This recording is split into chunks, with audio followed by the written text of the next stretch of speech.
Hello, everybody.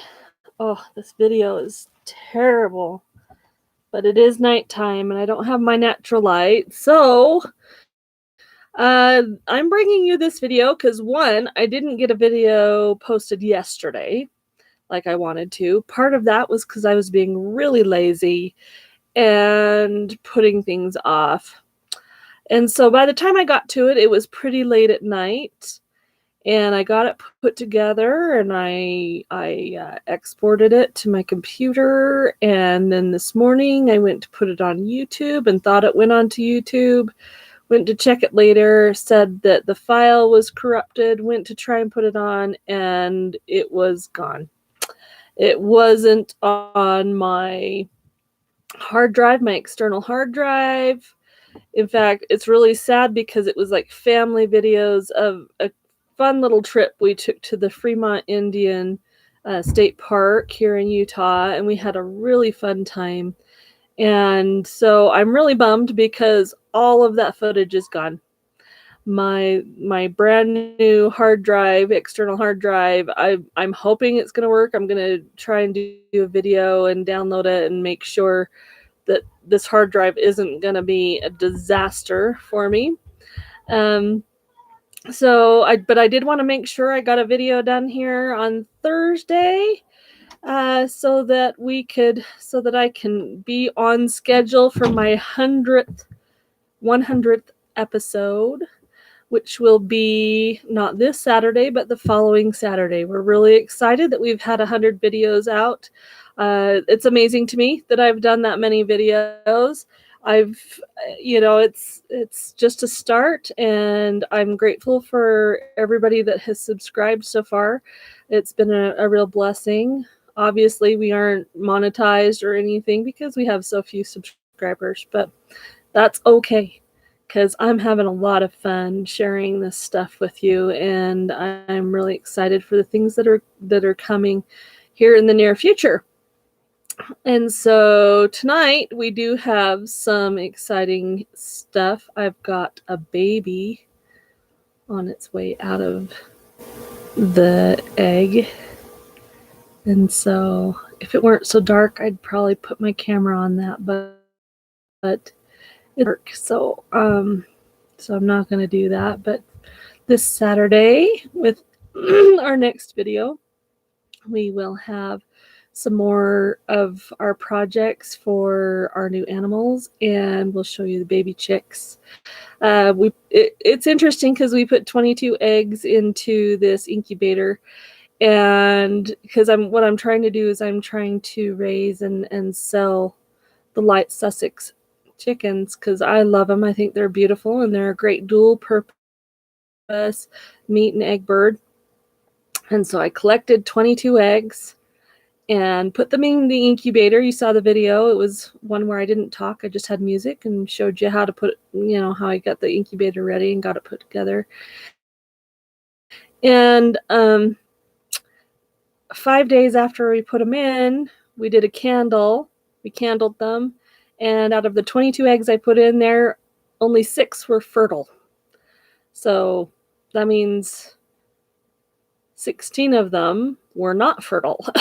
So I'm like, what's going on? What's going on with my rooster?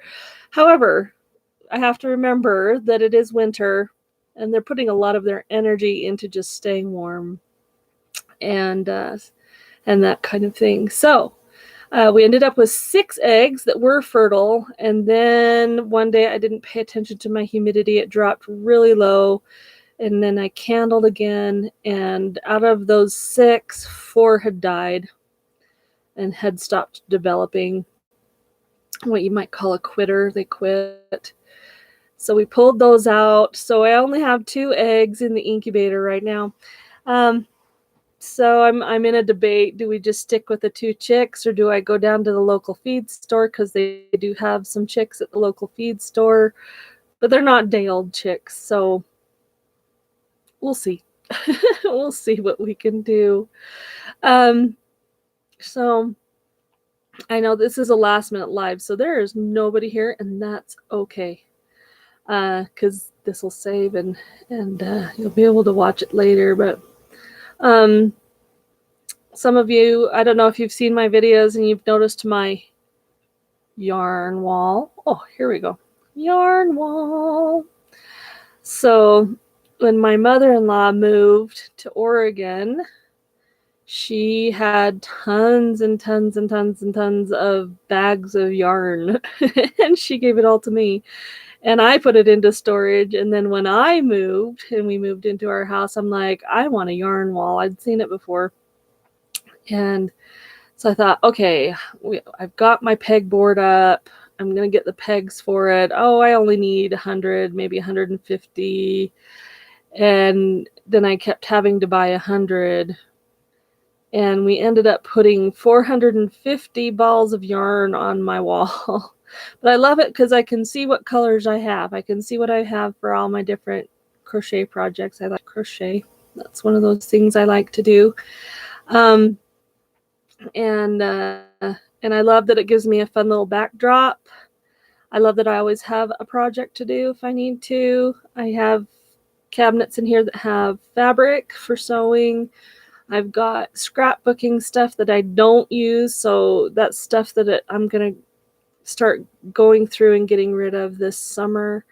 I've already got 3 or 4 boxes of that are ready for yard sale or whatever I'm going to do with it. Let's see, what else?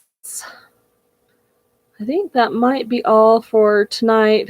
Like I said, I wanted to make sure we got something out to stay on target for our 100 episode. And again, I thank you for joining us and being a part of our experiment, our change of lifestyle, because it really is a change of lifestyle for us. We both grew up in the city.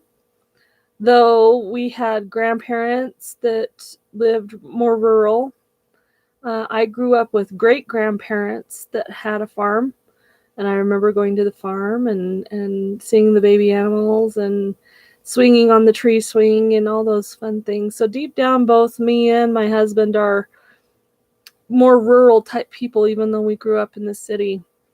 We don't like being crowded in. And so being able to move somewhere rural where we can do the animal thing, do the mini farm thing, the homestead thing, whatever you want to call it, is a wonderful thing. So yeah, I think I might do another one of these live stream things sometime and talk about some of my hopes and dreams for, I know I've told you about the property that's behind us that I want to buy, and so maybe get into a little more detail about what I want to do there. So anyway, I hope to see you again soon, and we will see you on the next video. Bye-bye.